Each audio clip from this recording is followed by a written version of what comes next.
by the same, colonial forces who've been doing this from day one. And then any voice of true logic who's ever stood up to warn the human race about what's been going on, they've either been silenced or they've been assassinated professionally or even physically assassinated. The Enoch Powells come to mind, the David Dukes come to mind. There's so many people who've stood up to warn people, and they've been labeled extremists, they've been labeled, and extremists are running the shop. I said recently on another interview, can you think of anything more hideous than the American people forgetting who their enemy is? I mean, 200 years is really ultimately not a lot of time in history. How could it be that the Americans have forgotten that the British government, the British establishment is their enemy? And therefore, having forgot that, they not only leave the door wide open for those very agents of the British Crown to come in and take over the government of America. Half of these people are even knighted by the Queen. Not only are they now ensconced through the federal orgs in America, but that they wake up in the morning, devise a faux opponent in some foreign land, and say, hey, you guys, wake up, march off to war, march off to more ritual slaughter, get suited up, and go over and fight these enemies that you don't even have the faintest idea what they're doing and why you oppose them. And this even goes for the war against Germany, which don't even get me started on that. But even in recent history. So in other words, American boys and girls are going to die and spill blood for a supposed faux enemy on foreign shores, while the real enemy is the one telling them where to go and rolling on their backs in the federal orgs, the Greenspans, the Roosevelts, the Woodrow Wilsons, the Trumans, the Eisenhowers, the Clintons, the Holbrooks, the Wolfowitzes, the Caseys, the Eagleburgers, the Weinbergers. All of these people can just point a finger, through their media oracles, stir everybody up to wave their little flag, and Americans go and die on foreign shores and foreign wars of which they have nothing to do with it, impoverishing the country, creating incredible enemies, weakening all the structures and bringing a bad name to the country, and the real enemies, which can be proven, it's not even a matter of negotiation, are in the country as the leaders. We're voting them in. What more can a person imagine is a travesty in this world? And very much the same thing goes for England and all the other places that are under colonial power. This is what people have got to wake up to. Yeah, because it kind of lowers the people of that nation down to a dumb animal, a dog that you say, okay, go get him, boy, and they don't know why they're attacking that person, but their master said to attack them, so they're going to attack them. Well, they did the same thing to us, though, in September of 2001. I mean, the whole country was rallying to get these terrorists. Yep. Yeah. It's the exact same thing as and dumb, that. And dumb is the right word for it, because as people might have learned some of this history, because remember, the one downside of the criminal is if he keeps repeating the modus operandi, then the detective becomes aware of what's called the pattern, right? The motive. It's the what do they call it? It's the profile. Mm-hmm. All criminals repeat a certain profile. Over time, I think the other side is also aware that we might crack it. We might get a bit aware of this particular profile. So then the other thing that they must continually do is dumb down the youth, so that the youth is completely going to buy into this propaganda whenever it should happen that they need this kind of conflict thing to take place.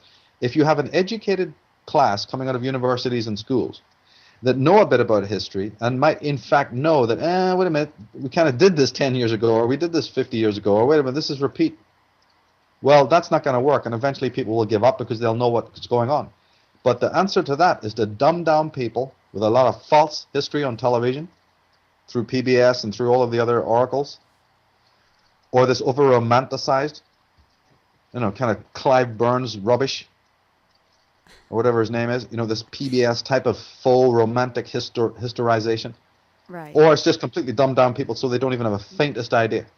So that people don't realize in 2001, hey, didn't we fund Osama bin Laden? Yeah. Didn't we help him? way back in Right. the 80s? Is that people Yeah, don't and remember that. right. And why are these Kissingers still around? Why are Yep. the same advisors still around? Why does the president come and tell us, I'm going to change things in the administration? And it's the same old cronies, the sort of second fiddle guys Uh-huh. who control it. Why are the same think tanks involved? Why are the same orgs? Because Why, in other words, why does nothing change? it's a democratic dictatorship. Yeah, exactly. Yeah. Let me Oh, ask you this it's though: incredible. how does the third eye and the pineal gland play into all of this? Because it seems like there's a constant attack with fluoride and everything like that. Is that one of the ways they keep people dumbed down, and is the key in the pineal gland?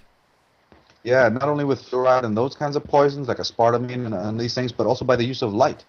When I taught the children at the New Age Academy School and other places, we looked at how the media and even the world in general, why skyscrapers use the fluorescence, why fluorescent light is used in schools, why basically our cities are super lit all the time, so much so that it even blocks out the natural light of the stars. We don't even really experience natural light anymore, to tell you the truth. There's so No, we much don't. artificial light around. And that affects the pineal gland because the pineal It's secretes stimulated. certain It's hormones. stimulated by light. Yes, it is. And it is also connected to serotonin and melatonin. And melatonin, in Latin, the word has to do with darkness. It's also, by the way, the hormone that has now been associated with independence. Really? And yeah, this was known by the powers that be, which is why under interrogation, the habit has been always to shine a bright light in your face. It's also the reason why the police, when they pull you over, not only shine the torch in your face, but they usually have the big headlight. I mean, obviously it's for protection. They don't want to get shot or something. But it's also psychological reasons as well, because when you shine bright light at somebody, it reduces the flow of melatonin, and that is the hormone of rebellion, or the hormone of standing up for yourself. So we actually live in a laboratory. Is Our that why- cities now have become... Is that why Walmart has so many fluorescent lights that give you all headaches the and the stuff? malls are like this. All the malls, I've had a big problem with this for years. All the malls being so way super lit. I mean, way more than you'd need it to be. And most places are like this. I mean, I've walked into places, it's like I nearly go mad. It's like, what the hell is this? And then you talk to these zombified people who have the unfortunate, unfortunately have to work in these places day after day after day. I mean, I've done it myself, so I mean, know firsthand, it's despicable. And this is part of the whole ideology of light. And in fact, when we even take it up a few levels and we talk even about why the Illuminati are calling themselves that, the princes of light, the keepers of light, they use the symbol of light, is because light has certain properties we continually forget about. Light is destructive as well as creative. Light can conceal as much as it reveals. You flash a bright halogen light in somebody's face and they're blinded. If you're shielded by light, nobody can see you, right? So light has certain occult properties that people need to start thinking about. And these occultists at the top level that we've been talking about, the Gaionium, the princes of light, they know how to manipulate light in many ways. And so to introduce this to the people I've taught, it's like I say, okay, just let's watch some commercials here. Let's watch a few minutes of TV and just notice one thing. The usage of light, how light is being fired at you constantly and repetitiously and so forth and so on. If you're not aware of it, it has a terrible effect. If you're aware of it, it's not so bad. But the thing is that we need to be aware of this because that's another form of the psychic dictatorship. In the occult tradition, light is considered to be phallic. It's almost like a sword. It's almost like a lance. It's a weapon that can be used and has been used by the people who consider themselves the keepers of light. So again, we have this whole religious connotation of light being connected to enlightenment and purity and all these kinds of things. And to an extent, that's true. But I've always tried to redefine light. I've worked a lot on that. We've spoken about it many times. That, hey, what about even the other connotation of the word light in terms of weight? Is that why I try to get people into that mode of thinking, hey, let's just toy with that idea for a minute, that enlightenment might in fact have something to do with lightness, as like in the tarot card 22, the zero, the fool, you see this kind of lightness. And it's strange that in some of the most spiritual people I've ever met, that is in fact the quality that they have, is this kind of what only can be described as lightness, or maybe another word would be detachment, or whatever you want to call it, So I ask people to question that. Just bear in mind that there's, another connotation there.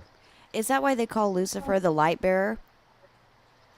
Oh, that's just connected to the planet Venus. Oh, okay. It's nothing satanic about it at all. It's purely an astrological, astrotheological.